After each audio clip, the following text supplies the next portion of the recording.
halkan guyyaa ijarraa nan baddu ciise ka'uu waanuma keenya yaada takkitti koo kan dur dabarsine godoo keenya yaadadhee tana gadda eessa eessa jirta maaloo kootu na wallaanta eessa jirta maaloo kootu na wallaanta imaana guddaadha inni sitti kenne nama jiru keessa si qofa tamaane sittabdi godhadhe akkasum gatuun kun gatii nan baasisin midhame jiruun kun sanaan jetteessan akkam goote adara fuula kee dhabe barbaacha keenjoora eessa jirta maaloo kootu na wallaanta eessa jirta maaloo kootu na wallaanta.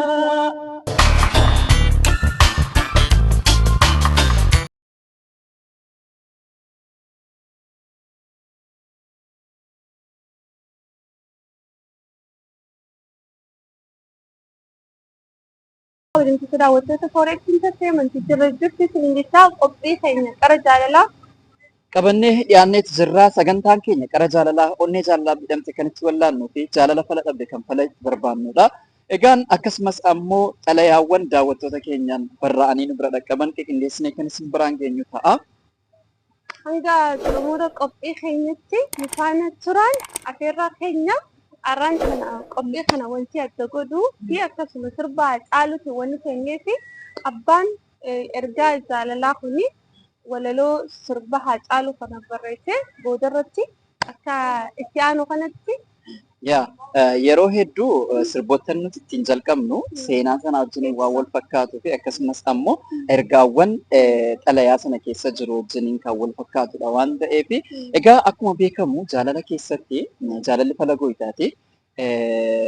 Jaallatti argachuu waan tokko akkasumas immoo jaalalli akka fala gooytaa taate jaallatanii dhabuunis ammoo dhukkuba qalbiiti. Keessatti yeroo ammaa kana keessa namni ni jaallata gaafa jaallatan namoonni kun jaalalaan wajjiniin tarkaanfachuurra hangam akka wajjiniin deemaa dhaqanii dhuma keessa gaafa amma fakkeenya ganna waliin baane addaan baane birraa kan jedhu sirba tokko wayitu jira. Yeroo gannaa wajjiniin ba'uu jechuun ganna sana keessa yeroo rakkoo yeroo wanti adda nama baasuu danda'u heddummi jiru sana keessa addan baane walitti obsanii gaafa birraan baree gaafa ifeetii jedhe gaafa jireenyi isaanii tartiiba qabatee jedhe namoonni hedduun kun gargar ba'uu kana baay'isu waan ta'eef keessatti yeroo ammaa kana keessa nama jaalalaan miidhame nama adda ba'u hedduutu baay'ata waan ta'eef akkuma jaalalli fala gooytaa taate dhabuunis immoo jaalala dhabuunis immoo waanuma jirudha. Asirratti wanta jechuu barbaadu namoonni hedduun wal jaallatu gaafa wal jaallatan waan gara fuulduraatti wajjiniin jiraachuudhaaf kaayyeffatan sadarkaa illeetu wal hin fuudhin ilmoon isaanii yoo durba taate maqaatti moggaasanu yoo siin dhiira taate maal akkatti moggaasanu. Sirriidha. Haasaa kee kanarratti osoo gadi buunee wanti hin jenne amma waan itti haasarratti ganna wajji ba'anii birratti addaafuu hajee amma ergaa mucaa kanaa keessa kan jiru iccitii garaa ishiin dho'ifatteedha. Akkasuma akkasii amma kaasuuf yaaltee ilmoo kaan itti moggaasanii abbaan seenaa kanaa haadha seenaa ta'eeti moggaasee fi hangas takkatti maqaa waliif kan yaamanii sagalee obboleessa keenyaa kana dhageeffanneeti itti fufna kan jedhu. Ayyee sagalee ergaa keenya dhaggeeffannee walitti adeemna. Si haa ga'u nagaan koo yoon jedhee eegaluu qubni koo naaf barreessuu didee na hollata iji koo na ilaaluu didee imimmaan harcaafti sammuun koo yaadaan waadamee waa hedduu na dura fida hundaafuu nageenyi kan rabbiiti akkam jirta fayyaa nagaya qabda jiruuf jireenyi badhaadha haadha seenaa Anis kan jaalalli kee kubee cilee kasalaana fakkeesse hafteen isaa fayyaa nagaan qaba. Kan si wal bare irraa jalqabee jireenyi koo gammachuu ture. Guyyaan si waliin oolu hundi sa'aatiin 24 daqiiqaa natti fakkaatti. Waaqa uumaa maaliif sa'aatii akkanatti daqiiqatti jijjiirta jedheen waaqa koo komadha. Wanti hunduu naaf mijaa'aa ture, kan barbaade hunduu naaf guutaadha. Jireenyi koo hundi gammachuudha. Atis yoon si gaafadhu akkasuma turte. Na yaadda na dheebotta, amma wal biraa deemnee daqiiqaa muraasa keessatti wal yaannee waliif bilbilla. Anis si malee nama biraa hin beeku, atis akkasuman sehe. Garuu garaan kee durumaa iccitii qaba. Har'a ammoo eegaan siin adda bahee guyyaan tokko ji'a natti fakkaata, halkan tokko torbaan natti fakkaata. Way haadha seenaa. Ilaamee haadha seenaa guyyaa wal barru wa'aada waliif galle sana ni yaadattaa laata? Moo durumaa wa'aadaan kee soba ture? Hunduu yoo hafe isa guyyaa jalqabaa wal bira dhufnu waliin turree gammachuu keenya guyyaa jalqabaa imimmaanii wal barree har'a akkamitti kooflaa wa'aada koo nyaatte? Haadha seenaa anaa fi ati jireenya keenya hangasii waliin jiraanna jennee yaannee hin beeknu. Wa'aadaan keenyas akkas ture. Haftee umrii keenya guutuu waliin jiraanna, du'a malee wanti addaan nu baasu hin jiru jettee ofii keetiif wa'aadanaaf galte sana ni irraanfatte. Moo osuma beektuu osuma yaadattuu filannoo caalu argannaan anaan na irraanfatte. Haadha seenaa hedduu wal jaalanna turre, jaalala keenya irraa kan ka'e abdii boruu jennee ilma keenyaaf seenaa jennee maqaa baafneef. Seenaan seenaadha, akka guyyaa sanii irraa eegalee abbaa seenaa jettee na yaamta. Anis dabaree koo haadha seenaa jedheen si yaama. Haadha seenaa, maal sitti balleessee na gatte? Maal sitti balleessinaan na dagatte? Moo si jaalachuu kiyyaatu akka yakkatti herreegde? Si jaalachuun koo akkasitti yaadde taanaan har'as sin jaaladhee yakka kootiif murtii du'aa yoon fudhadhe na hin miidhu, siif jiraadha, siifan du'a. Haadha seenaa, dhugumaan ati nama jaalala dhugaa beeku yoo taate seenaa waliin dabarsine sana hunda dagattee har'a jaalala keenya sana hunda hin irraanfattu ture. Yookaan ammoo jaalala sobaatiin jireenya kiyyaa fi onnee tiyya hin miitu turte. Haadha seenaa, mee ergaan siin adda bahee miidhaa narra gahee tokko lama jedhee sii himu?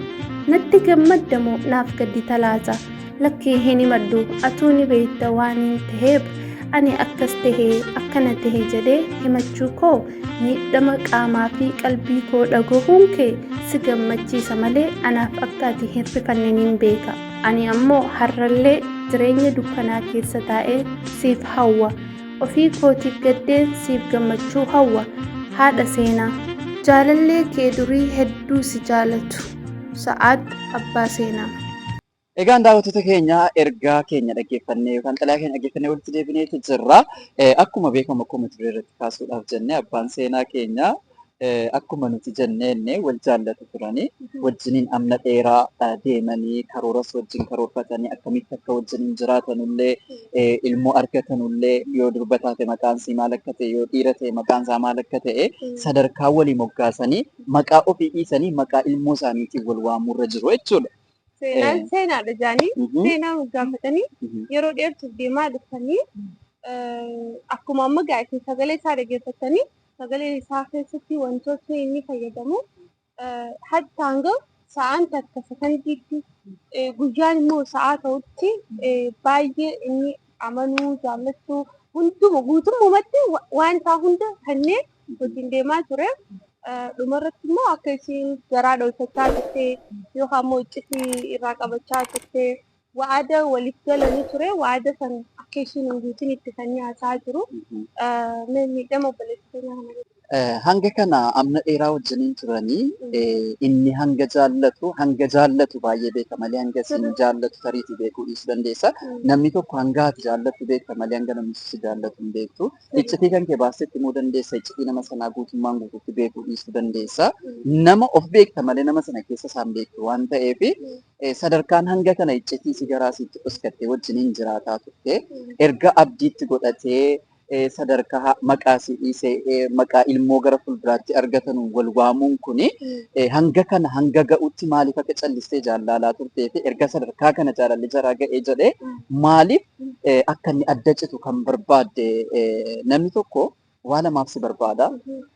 Wanti lama kan inni si barbaadu yookaan si jaallatee ka'ee gaafa si jaallate kana waan ati irraa barbaadu sana waan namni sun sirraa barbaadu gaafa dhabee jedhee hanga si jaallatu sana of qusataa deemaa jechuudha. Kallattiin jaalalli isaa jijjiiramuu salphaadha waan ta'eef. Inni kaan ammoo calliseetuma yeroo sitti dabarsuudhaaf yookaan immoo waan tokko wayii jala dhokachuudhaaf tariitii duuba nama kanaa duuba waan biraa jira. Baqaa wayii jiraachuu danda'a yookaan nama tokko haaloo baachuudhaaf jettee kanatti nama tokkotti hirkattee nama sana jira dhokachuu jira. Namni tokko akkasuma immoo nama isaan jaalatee dhiise sana hinaafsisuudhaa fi namuma ta'e yeroo sanitti qabachuu kan barbaadanii yookaan immoo akkuma ati jettee qabeenya isaa ilaaltee haa ta'u waan inni cinaacha irruu isiidhaa kan inni guutuu danda'u tokko laattee yoo jedhee gaafa cinaacha irruu san guuttatetti dhiistee deemuun isiidhaaf salphaadha. Maaliif jennaan jaalala irratti hundoofnee waan hin dhufin jechuudha. Sadarkaa kana hanga inni dhaqee isiinis namaa inninis namaa jaalalli jaalalaa eessattuyyuu jaalalli maqaa tokko qabaatu malee garaagarummaa qabaachuu danda'a. Hanga inni dhaqee miidhamu kanatti silaa isa keessa gadi fageenyaan akka inni keessa seensisu gochuun qabdu ture. Haa ta'u obboleessi kan keenya kun baay'ee miidhameeti jira. Egaa isiin hanga kanas wajjin jiraattee keessa ofiis hoskiteetti ta'ee jedhee tariitii rabbitu walii isiniin koomne yaa tokko deemu tokko dhufuu danda'a ta'a. Garuu miidhama sana hanga ta'e keessaa bahuudhaa fi nama kana akkamitti akka inni dagachuudhaa qabu malawwan tokko tokko himnaaf jechuudha. Bareedaadha. Nutis akka fooreksitti qara jaalalaa qopheessitoota qara jaalalaatti ni dubbanna. Moor immoo hawaasni yookaan immoo beektonni nu caalaa waan jaalalaa ogummaa qabdanii obboleessa keenyaaf koomentii irra godhaadha. Ani akka nama tokkotti namni oggaa hojii jiraatu yoo nuti baakgiraawundii itti walii duuba walii yoo hin beekne hanga tokko jaalatte waa hunda kan nuti irratti dadhabuu caalatti hojii jiraadhu garuu waan beekaan sammuu keetiin jechuudha. Haasaa kana amma dura anaaf birraan kaasnee turre gaafichi jaalala onni hin jaallatanii fi kasamuutu jiraan an jee birraan. Akkana jechuun namni tokko kan onni si jaallate si miidhama kan immoo sammuu si jaallate maal godha tapha jechuudha jechuun akka hundatti mijataa fi nama hojii jiraatu immoo ofirraa qorachuu qabda. Onneen illee jaalladhu garuu sammuu kee daleessisuu qabda.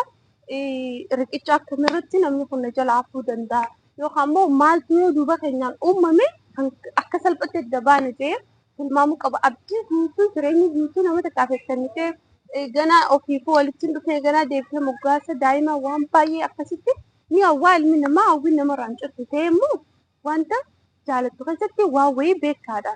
Beekumsa itti hidhachuun barbaachisaa akka miidhamneef jechuudha. Yaa sirriidha akkuma kaastee an dhugaa dubbachuu fi nama hanga kana akka kanatti jaallatu argate natti tola. Ituu isheenis dhiifama gootee fi wajjiniin jiraatanii nama akkas jaallatu kana tariitti argachuu dhiisuu dandeessi waan ta'eef otoo carraa wayii kennitee fi walitti dhufanii kallattiin jarritti walitti dhufanii waliin dubbatanii waan garaagarummaa isaan gidduu jiru furanii wajjiniin jireenya eegalanii natti tola. Garuu akka inni xalayaanuu barreessetti kun waan barfate natti fakkaata. Erga barfatee fi isiin tarii jireenya mataa isii danda'e eegalteetti ta'uu danda'a. Innis waan hunda akka waan hin jirre tokkotti waan keessa dabarfate sanarraa barnoota fudhatee eessa dadhabinni kan koo eessa ga'umsi kan koo jedhee waan keessatti kufe kanarraa akkamitti keessaa ba'uu hin danda'a kan jedhu tattaafatee namoota biraati wajjin hariiroo uumee waan keessa dabarfate sana akka barnootaatti fayyadamee gara fuulduraatti nama biraati wajjin hariiroo uumee jiraachuu akka qabu. Nama tokko guutuu jaallatte ati ni miidhamtaa garuu namni biraa akka ati nama jaallattu sanitti si jaallattus akka dhufu beekuu qaba inni amma akkuma jettee wanni tokko carraa ta'uu mala dantaa dhuunfaattis ta'uu mala akka fedhetti illee namni wal jaallatu silaa gargar ba'uun hin tolu.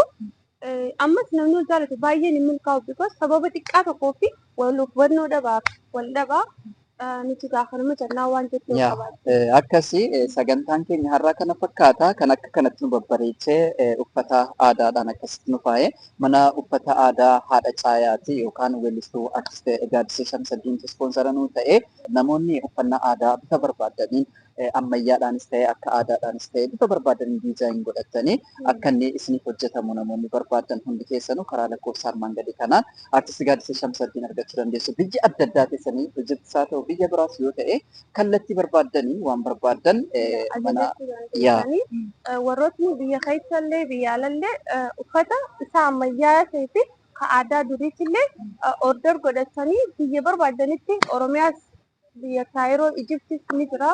Kanaafuu dameen mana uffata aadaa haadha caayaa bakka baay'ee babal'atee jira. Filannoon keessan mana uffata aadaa haadha caayaa ta'uu isin hin jenne. akkasii sagantaa qara jaallaatiin hanga walitti deebinutti turtii gaarii.